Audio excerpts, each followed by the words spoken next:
Chères auditrices, chers auditeurs, bonjour. Je me présente, je suis Milin Fayoulou, cofondateur d'Intel Congo, et j'ai l'honneur d'animer notre podcast Le Nouveau Congo. La République démocratique du Congo détient 64% des réserves mondiales de cobalt, et à l'image de la pression exercée sur l'exploitation de ce minerai, la demande de cobalt va fortement augmenter dans les années à venir. Le cobalt est le composant essentiel des batteries lithium-ion utilisées dans les véhicules électriques et les smartphones, et l'essor de l'industrie est encouragé par les objectifs de neutralité carbone que se fixent pays et entreprises afin de répondre à la crise climatique. Il semblerait que la transition énergétique vers les énergies renouvelables ne peut être rendue possible que par l'utilisation de métaux rares, tels que le cobalt. Il apparaît alors légitime de se demander à quel prix. Pour ce faire, nous avons aujourd'hui l'honneur de recevoir Zélie Pelletier-Auchard et Quincy Childs, qui ont toutes les deux collaboré à la production d'un rapport sur le côté sombre de la Révolution verte, avec une équipe de chercheurs dans le cadre de leurs études à l'université d'Oxford en Angleterre. Zélie, vous travaillez actuellement dans l'équipe de campagne et plaidoyer contre la déforestation de Global Witness, notamment dans le bassin du Congo.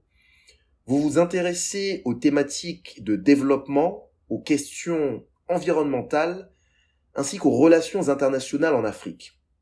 Vous êtes également militante antiracisme à Londres, à travers différents réseaux, notamment INOSAR. Vous êtes détentrice d'un master en gouvernance environnementale à l'université d'Oxford, d'un master en relations internationales de l'University College London, ainsi que d'une licence en sciences politiques de Sciences Po Paris. Quincy, vous étudiez les stratégies progressistes d'élimination du dioxyde de carbone CDR dans un souci de justice climatique. Vous êtes actuellement fellow au département de l'énergie américain, où vous veillez à ce que les projets de réduction des émissions de carbone distribuent équitablement les bénéfices aux communautés qui les accueillent. Auparavant, vous avez mené des recherches sur la conception de politiques climatiques participatives à l'université d'Oxford, et c'est dans ce cadre que vous avez rencontré Zélie. Bienvenue dans le Nouveau Congo. Avant de rentrer dans le vif du sujet, j'ai envie de vous demander pourquoi le Congo ? Il y a énormément de sujets de recherche dans le domaine académique. Qu'est-ce qui vous a poussé, toutes les deux, à vous pencher sur cette problématique en particulier ? Oui, alors moi je me suis toujours très intéressée et de très près aux questions africaines, aux questions du développement du continent africain et aux questions de justice sociale. Pourquoi le Congo ? Je pense que c'est parce que je suis d'origine congolaise et que ça a toujours été quelque chose qui m'a intriguée et qui m'a poussée et guidée, notamment à faire les études que j'ai faites. Et je pense que le sujet de l'industrie minière de cobalt, c'est un sujet très intéressant dans le cadre justement de la course à la neutralité carbone, et qui revient énormément dans les journaux, mais qui n'est pas vraiment et pas assez poussé, notamment dans la littérature académique. Donc c'était très important pour moi d'explorer ce sujet. Donc l'idée du projet était d'appliquer la pensée systémique à un problème environnemental. Donc nous essayons de penser à des exemples tangibles d'injustice sociale liée à la crise climatique. Et nous avons réalisé que la réponse était littéralement entre nos mains.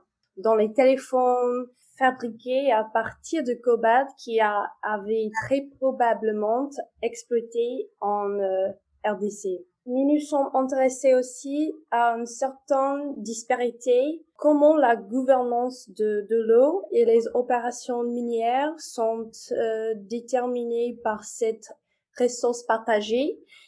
Et donc, sur le plan conceptuel, nous nous sommes intéressés à la notion de pollution de l'eau par les mines pour considérer les implications systémiques de cette industrie mondiale et comment elles se reflètent au niveau local.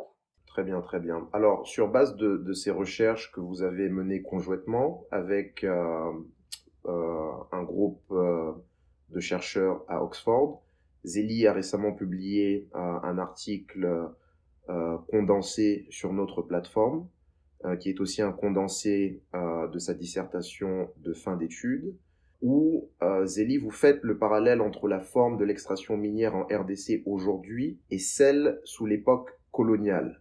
Et vous démontrez qu'in fine, les structures sont quasiment les mêmes. Pouvez-vous nous en dire plus? Donc, à travers ces recherches, j'ai réalisé que la manière dont le secteur minier du cobalt s'est matérialisé à Kolwezi et dans la province de Lualaba rappelle l'époque coloniale, où il y a vraiment une relation maître-esclave entre les pays du Nord et les pays en voie de développement. Et finalement, ça permet à l'Europe de se développer économiquement et de s'industrialiser en exploitant les ressources en Afrique.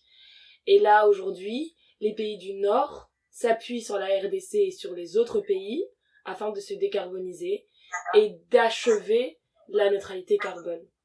Donc, on parle notamment de matrice coloniale du pouvoir. Donc, des auteurs comme Kirano et Walter Mignolo parlent de la différence entre le centre, qui est le nord, et la périphérie, qui est le sud, où ces pays sont intégrés dans ce système capitaliste mondial. Et le centre domine le marché financier, capitaliste mondial, ainsi que les technologies, et il fixe les règles, tandis que la périphérie, donc comme la RDC, est intégrée dans ce système suite à une expansion impérialiste. Et finalement, elle souffre d'un manque d'accès à certaines ressources. Et lorsque je parle de domination impérialiste, je parle surtout d'entreprises étrangères, des pays du Nord et d'ailleurs, qui viennent exploiter les ressources de la RDC pour permettre la décarbonisation de leur propre pays. Alors qu'en RDC, par exemple, le taux d'électrification est très faible. Et ce modèle qui suit donc un modèle colonial, qu'on appelle from pit to port, c'est-à-dire du puits au port, de la mine au port, fait référence donc au système d'extractivisme de l'époque coloniale, lorsque les ressources étaient extraites dans les colonies et directement expédiées vers la métropole sans même avoir été transformées au préalable. Donc les ressources sont acheminées directement de la mine au port.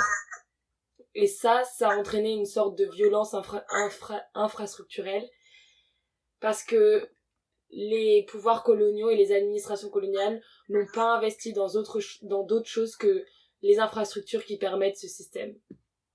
Très bien, très bien. Donc en fait, les choses n'ont pas vraiment changé depuis l'époque coloniale et même si je dois aller plus loin, depuis l'époque de Léopold. Oui, aujourd'hui, le cobalt n'est même pas transformé en République démocratique du Congo. On parle même pas d'industrie du cobalt, on parle de secteur minier de cobalt parce que on extrait le cobalt en RDC.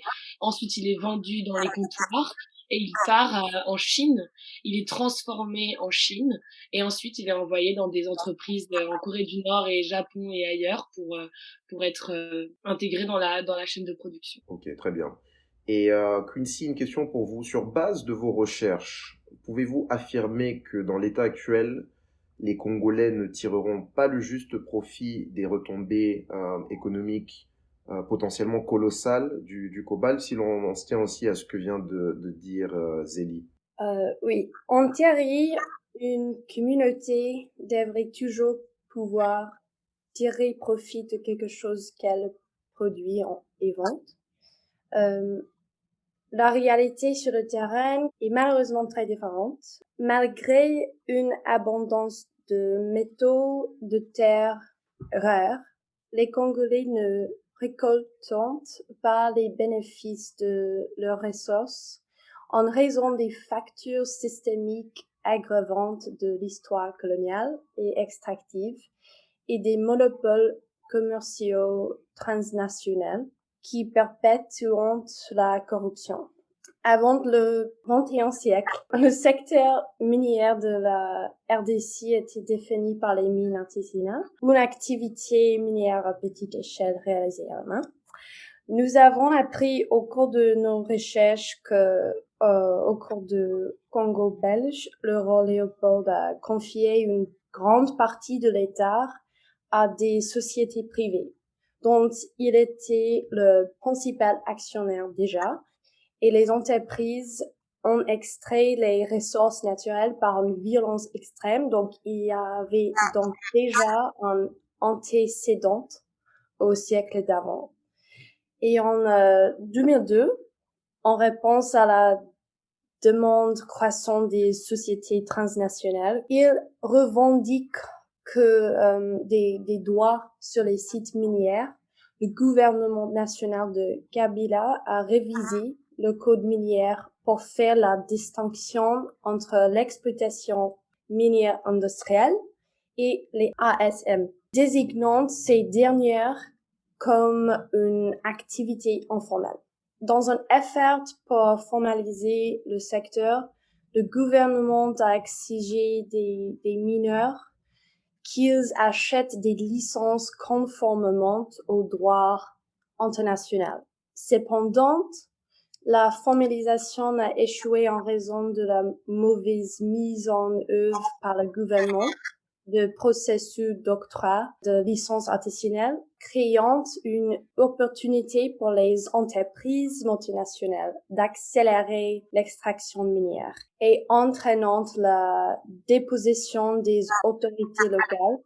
Et l'exploitation minière artisanale est passée de 90 de la production minérale totale en 2002 à seulement 20% de la production aujourd'hui. Donc, en raison de l'informalité du secteur, on a trouvé que les droits de mineurs ne sont pas protégés du tout par la loi, ce qui permet des taux élevés de travail des enfants, de violences sexuelles, des décès liés au travail et des formes modernes d'esclavage. Ok, très bien. Donc, si je comprends bien, il y a d'une part la question de la redistribution des richesses que vous évoquez ici, Quincy, mais d'autre part, vous faites allusion à la loi, vous faites allusion aux conditions de travail des mineurs, donc il se pose aussi la question des externalités négatives engendrées par l'exploitation. Alors, une question pour vous, Zélie, quel est le coût réel de ces externalités et qui en paye le prix? Qui en paye le prix, c'est les Congolais, malheureusement. Et le coût, en fait, pour moi, je l'ai compris en tant que externalité négative économique, mais aussi externalité négative au niveau social et environnemental. Donc, c'est-à-dire que, déjà, d'une part, les ménages qui se lancent dans l'exploitation minière et dans le secteur minier, ce sont souvent des ménages qui sont déjà pauvres et qui s'appauvrissent par leur investissement dans l'exploitation minière. Parce que cette industrie ne crée pas de richesse au niveau local. Comme on l'a dit, tout est exporté, le cobalt n'est pas transformé sur place, et les mineurs artisanaux, très souvent, ils sont obligés de vendre leur cobalt à des comptoirs et des entreprises étrangères. Et ce cobalt-là, qui a été ramassé et miné par des mineurs artisanaux, est vendu directement et ensuite exporté directement en Chine. Donc, que ce soit au cours de l'histoire, mais aussi aujourd'hui, présentement, il y a peu de services sociaux qui ont été fournis et peu de richesse qui a été créée. Donc, Quincy a parlé des entreprises LSM, c'est-à-dire les grosses industries, les grosses entreprises comme Glencore, et ensuite il y a les entreprises et les mineurs artisanaux. Ces grosses entreprises, donc comme Glencore, n'investissent pas dans les services sociaux pour leurs employés et les communautés voisines, alors que par exemple au temps de la Gécamine, il y avait vraiment une grosse création de richesse et un certain investissement de la part de la Gécamine dans les services sociaux et dans les logements sociaux aussi, dans les logements pour leurs employés. Les grosses entreprises emploient très peu de Congolais, donc dans mon mémoire j'ai utilisé une étude de Sanchez de la Sierra qui date de 2017 qui montre que 90% des mineurs qui vivent dans les provinces du Haut-Katanga et de Lualaba et qui travaillent dans l'exploitation minière artisanale, il y en a seulement 10 qui sont employés ou ont été employés par une entreprise industrielle. Donc la plupart d'entre eux sont des mineurs artisanaux ou ont à un moment travaillé dans une entreprise industrielle mais seulement pour des contrats à très court terme. Finalement donc cette vulnérabilité économique est aggravée par l'insécurité physique que crée l'exploitation artisanale, Donc c'est un travail très pénible et dangereux, qui comprend des risques d'accidents, mais aussi d'effondrement des galeries minières. Il y a vraiment peu de protection et d'équipements qui sont fournis à ces mineurs. La descente donc se fait sans sécurité, dans des puits très profonds, parfois entre 30 et 100 mètres sous terre. Et ensuite, il faut soulever donc les lourdes charges hors des puits. Donc, au final, le coût réel, c'est un coût qui est exorbitant et qui se traduit par qu'on peut même pas quantifier si vous voulez, et qui se porte et qui est porté seulement par les Congolais. Ok. Et alors, avec votre équipe à Oxford, si je ne m'abuse, vous avez utilisé une technique appelée la télédiction pour jauger justement l'ampleur de ces dégâts environnementaux causés par l'extraction minière. Et sur l'article que vous avez publié sur notre site, sur intelcongo.com, les photos sont assez saisissantes. Est-ce que vous pouvez toutes les deux, peut-être très rapidement, nous expliquer en quoi consiste exactement ces techniques et qu'avez-vous observé précisément? Oui, donc la télédétection, ça permet d'observer par satellite certaines zones. On a choisi d'observer les mines de cobalt et le lac Enzilo. Et on a réussi à voir en fait à travers l'évolution des dernières années comment les mines ont changé, quelle portion du territoire a été exploitée à des fins économiques dans le cadre de l'exploitation minière, et ensuite comment le lac Enzilo a changé. Peut-être que Quincy veut en dire plus. Oui, notre télédétection nous a montré que la zone d'exploitation minière active a presque doublé depuis 1984. La forte augmentation à partir de 2005 que nous avons détectée était en fait cohérente avec notre revue de la littérature. Et ça démontrant l'augmentation rapide de la production de cobalt. Et aussi, nos données de télédétection révélant que les bassins de résidus et les rejets de bassins ont augmenté depuis le début de le XXIe siècle, comme le montre les photos que on a produites avec le télédétection, et les étangs montrés dans nos images semblant avoir été construits sur un corps d'eau de captage naturel qui se déverse généralement dans le lac, et ça créant une zone d'infiltration possible pour les contaminantes. Donc, ainsi, grâce à notre télédétection, nous avons pu non seulement identifier cet événement, mais comprendre le système qui a créé cette injustice et lui permettre de se perpétuer. Ok, alors je m'excuse auprès des auditeurs parce que j'ai parlé de télédiction dans ma question, mais il s'agit bien de télédétection. Alors, je vous entends bien, donc c'est assez clair ce qu'on observe à travers ce système de télédétection. Donc concrètement, et c'est une question peut-être pour Zélie, quels sont les risques pour les Congolais? Oui, donc par rapport à ce qu'on a observé grâce à la télédétection, on parle de risques sanitaires, c'est-à-dire des dangers graves pour la santé des Congolais.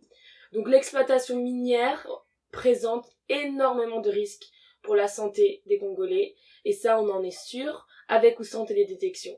Donc c'est une pollution environnementale énorme. Dans les villages de Kizanda, juste à la sortie de Kolwezi, les villageois ont développé d'énormes maladies ophtalmologiques qui, par exemple, dans ce cadre-là, sont dues aux produits explosifs utilisés par Mutanda Mining. Ensuite, les particules émises lors de l'exploitation minière peuvent provoquer des cancers, des nausées, des problèmes cardiaques, des dommages à la thyroïde, des pneumonies, de l'asthme. Et dans le cadre du lac Nzilo, donc si l'eau contaminée est utilisée à des fins domestiques, donc pour pêcher ou pour arroser les plantations et les légumes, tout va être contaminé. C'est-à-dire que le poisson qu'on va manger va être contaminé, la plante qu'on va consommer va être contaminée, le légume qui va pousser va être contaminé. Donc tout se retrouve dans la chaîne alimentaire et dans l'écosystème. Donc par exemple, une étude que je cite dans l'article, c'est Lubaba et al. De 2012. Ils ont étudié beaucoup de populations et des communautés autour des mines, et ils voient qu'il y a des risques d'hépatomégalie, de cirrhose, d'éclampsie, de malformations congénitales à cause de l'arsenic qui est présent dans l'eau, le sol et les légumes. Et à la base, il est présent dans l'eau et il se retrouve dans tout l'écosystème. Il y a aussi des maladies cutanées, donc avec les rejets liquides des mines et du lac, et finalement aussi les laveurs, donc les gens qui rincent le cobalt, que ce soit par exemple les femmes et les enfants, ils souffrent aussi de cette pollution de l'eau directement en fait, car l'eau est en contact direct avec leur peau. Et enfin, une dernière chose dont je parle dans mon article aussi, c'est donc le village de Capeso, à côté de la rivière Kando. Donc là, nous, on n'a pas étudié la rivière Kando, mais on a étudié le lac d'Inzilo. Donc la rivière contient énormément d'effluents liquides des installations de Mutanda Mining. Et finalement, cette rivière est polluée, mais toujours utilisée pour la pêche et les usages domestiques. Donc c'est très grave ce qui se passe. On parle même de situation d'écocide en fait. Mais vous avez eu à échanger avec plusieurs acteurs locaux en RDC. Avez-vous eu l'impression qu'il y a une forme d'urgence environnementale et une prise de conscience des dangers au sein de la population? Comme Zélie a fait sa thèse sur ce sujet, devrait m'en remettre à ses idées sur les impressions locales, mais je dirais brièvement que j'ai été très émue par tout ce que j'ai eu l'immense chance d'écouter. D'après les échanges que nous avons eus, il y a un sentiment d'urgence, bien sûr, palpable, sur la façon dont tous ces problèmes parallèles découlent du même nœud gordienne, quoi. Et cela signifie que l'urgence est également rencontrée avec un sentiment de frustration quant aux limites de l'agence que l'on ressente en essayant pour le démêler. Oui. Alors, donc j'ai eu la chance de pouvoir m'entretenir avec 25 Congolais, donc j'ai choisi de m'entretenir seulement avec des Congolais et pas de gens étrangers. Et donc je me suis entretenue donc avec Milan, mais aussi avec des gens qui sont plutôt militants sur place en fait, aux alentours de Kolwezi et de Lubumbashi, dans la région, et qui eux se sont positionnés au cours de ces dernières années. Donc la plupart d'entre eux avaient une forte conscience environnementale et une forte conscience politique autour des problèmes que pose l'exploitation minière de cobalt. Il y avait aussi des gens qui ont pris conscience de par leurs études. Donc certaines personnes que j'ai eu la chance de rencontrer par Zoom ont développé des recherches sur les aspects environnementaux. Donc j'ai eu la chance de parler à des avocats, des chercheurs en chimie de diverses universités de Lubumbashi et autres. Et enfin je dirais que même les gens qui peut-être étaient pas positionnés de façon politique ou autre, je pense qu'ils s'en rendent compte en fait dans la vie de tous les jours. Il y a des gens qui m'ont écrit en me disant oui, moi j'habite entre Kolwezi et Nzilo et j'observe la pollution environnementale tous les jours. Donc oui, je dirais qu'il y a une prise de conscience des dangers. Est-ce que cette prise de conscience des dangers se traduit dans les décisions politiques locales et régionales et provinciales même? Je ne sais pas, je pense pas.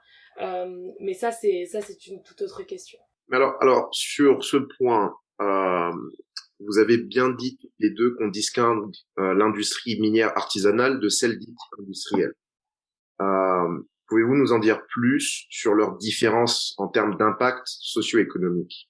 Parce que si je me rappelle bien, Quincy nous a dit qu'actuellement, l'industrie minière artisanale représente 20% des exportations contre 80% pour l'industrie industrielle, Alors, est-ce qu'elles sont logées à la même enseigne en termes d'impact socio-économique? Donc pas du tout en fait, malheureusement comme tu viens de le dire, les industries et l'exploitation industrielle, dite industrielle, c'est 80% de l'exploitation minière de cobalt. Ce sont des entreprises étrangères telles que Mutanda Mining, qui est une entreprise chinoise détenue notamment par Dan Gertler, un magnat israéli et américain. Ensuite, qui est poursuivi par le trésor américain. Ensuite, il y a des entreprises comme Glencore, suisse et britannique. Et finalement, les mineurs artisanaux ne représentent pas grand-chose dans tout cet échiquier. Et surtout, le problème que j'ai déjà mentionné auparavant, c'est que les mineurs artisanaux, la plupart du temps, exportent leur cobalt sous un label industriel. Donc ils vont au comptoir où finalement des entreprises telles que Glencore ont envoyé des gens sur place pour acheter le cobalt. Et ce cobalt est racheté et envoyé comme en tant que cobalt de Glencore ou de Mutanda Mining. Donc il y a une énorme différence en termes d'impact socio-économique.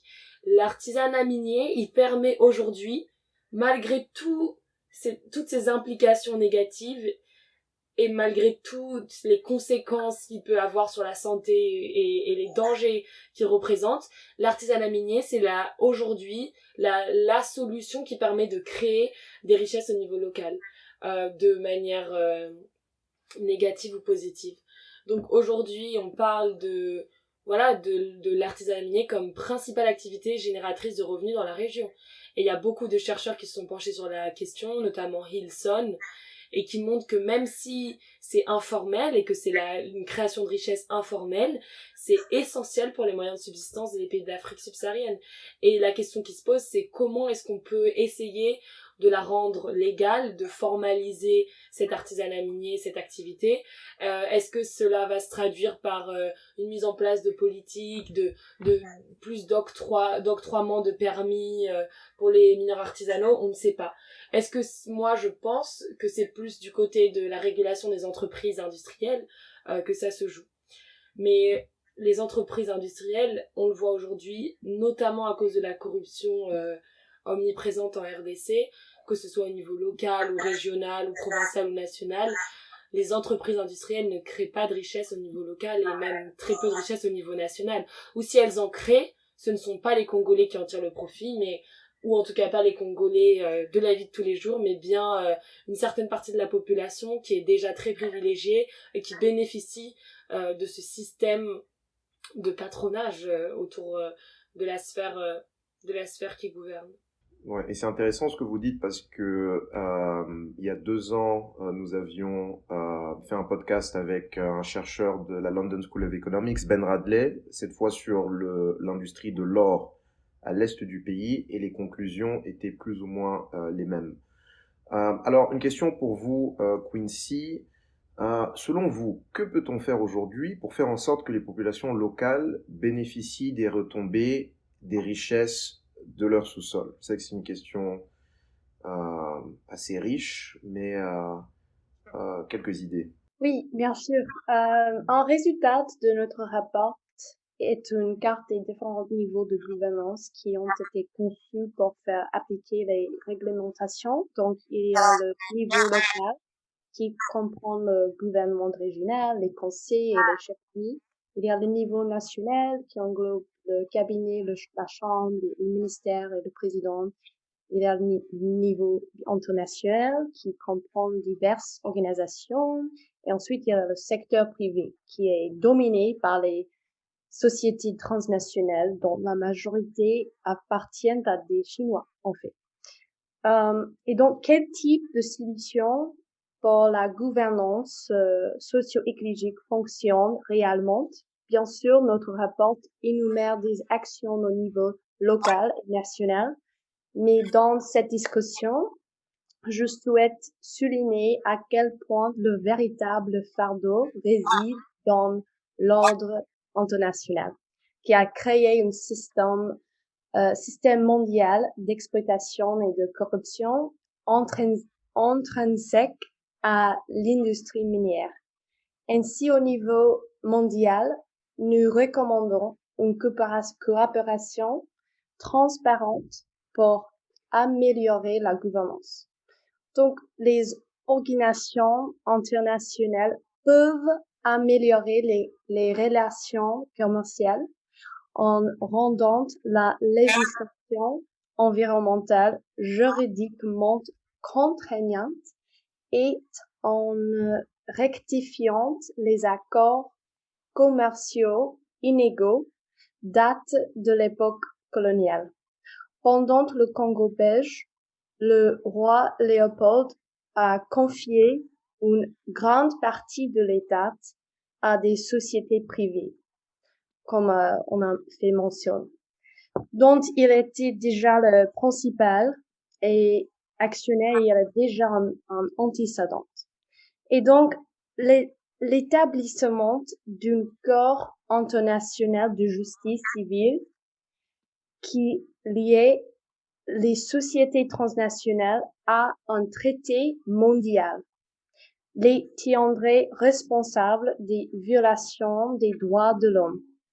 Et encore une fois, de tenir responsable et montrer que les pressions ont une portée mondiale.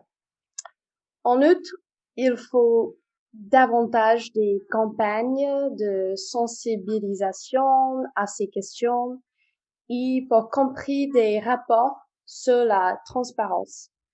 Cela encourageait le public à exercer une pression attendue depuis longtemps sur la corruption au sein du secteur. Et je suis optimiste que si les consommateurs étaient mieux informés de leur lien direct avec ces injustices, ils seraient indignés et provoqueraient un réel changement. J'espère. Nous devons rencontrer que cela est tout autant notre problème.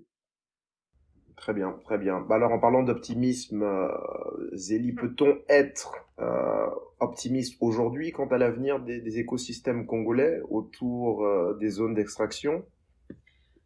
Oui, je pense qu'il y a, donc, comme je l'avais dit précédemment, une prise de conscience environnementale qui est en train de se faire de la part des Congolais, mais aussi des chercheurs environnementaux sur place. Je pense qu'aujourd'hui aussi, ce qui se passe à travers, enfin en tout cas, de nombreux pays africains, c'est un peu une remise en question de la mainmise que certaines personnes ont sur le pouvoir. Et je pense que donc dans ce contexte-là, on voit émerger des voix contestataires. Moi, j'ai eu vraiment la chance et le privilège d'échanger avec au moins 10 militants autour de Kolwezi qui travaillent depuis des années sur ces questions. Et eux, ils sont là tous les jours, ils se battent sur place et ils essaient de faire changer les choses. Donc moi, j'ai beaucoup d'espoir. Et je pense aussi que les écosystèmes, en fait, on l'a vu à travers la pollution environnementale ailleurs et dans d'autres pays, les écosystèmes ils s'adaptent si vous voulez. Donc même si aujourd'hui c'est très grave ce qui se passe et on parle vraiment de situation d'écocide et de scandale géologique, je reste assez confiante. Je pense qu'aussi il y a une réglementation qui se fait au niveau mondial. Donc de plus en plus de pays qui détiennent ces entreprises qui agissent à l'étranger ont des réglementations environnementales fortes et commencent à se demander s'il ne faut pas de manière extraterritoriale réguler leurs propres entreprises. Et ensuite, il y a autre chose aussi, c'est que il y a de plus en plus de conférences sur le climat, comme la COP26 et autres, qui qui tirent la sonnette d'alarme sur ces sujets. Donc aujourd'hui, rien qu'au niveau de la déforestation, et ça c'est plus, c'est autre chose, mais on le voit, il y a la RDC qui a aussi signé de nombreuses conventions et qui va recevoir des financements par rapport à la déforestation de la forêt du bassin du Congo. Donc on peut imaginer qu'aujourd'hui, en tout cas, moi c'est ce que j'espère, cette prise de conscience environnementale au niveau mondial et national croît et finalement puisse changer les choses. Très bien, très bien. Alors, on a bien compris que les problèmes sont multiples. Quel serait le mot pour la fin? que vous donneriez à nos auditeurs, l'une après l'autre? Le mot pour la fin, donc comme ce que je disais il y a 2 minutes, c'est vraiment de garder espoir. De toute façon, c'est pas forcément productif d'être dans le désespoir. Donc je pense qu'il faut garder espoir et il faut surtout se rappeler de tout ce qui a été fait au cours de ces dernières décennies. Je pense à juste le combat et la lutte pour l'indépendance, que ce soit en RDC ou ailleurs.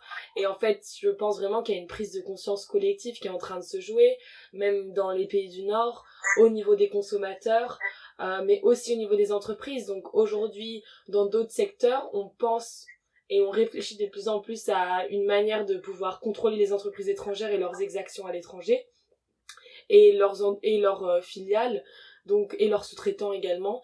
Et il y a des lois qui sont en train de se voter. Donc aujourd'hui en France, depuis 2018, il y a une loi qui s'appelle la loi du devoir de vigilance des entreprises qui est en train d'être discutée au Parlement.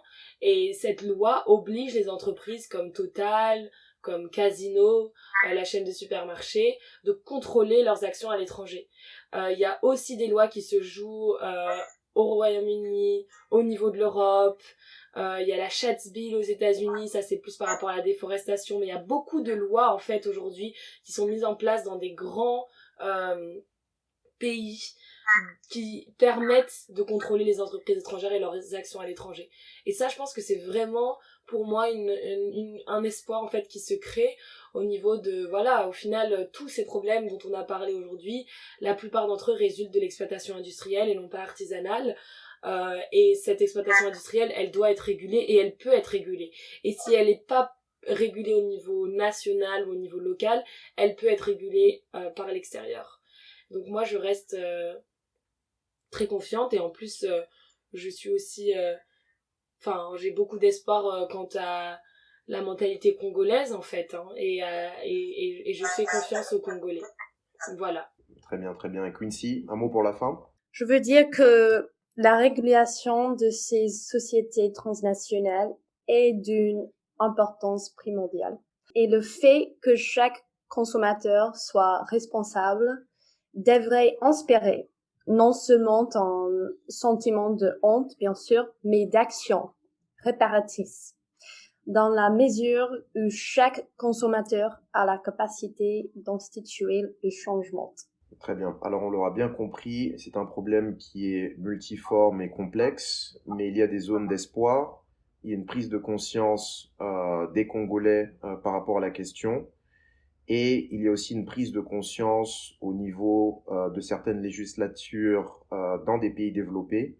Ce n'est peut-être pas le cas, par exemple, dans la Chine, qui, il faut le rappeler, contrôle aujourd'hui 80% des exportations de cobalt. Donc peut-être une conversation plus large à avoir au niveau de l'extraction chinoise spécifiquement. Mais on l'aura bien compris, il y a énormément de travail à faire et peut-être un sujet qui n'a pas été abordé faute de temps dans cet épisode, c'est le rôle de la gouvernance. Mais ça fera peut-être l'objet d'une prochaine discussion. En tout cas, je vous remercie toutes les deux d'avoir participé à cet épisode. Je rappelle que l'article que Zélie a publié est disponible sur notre site.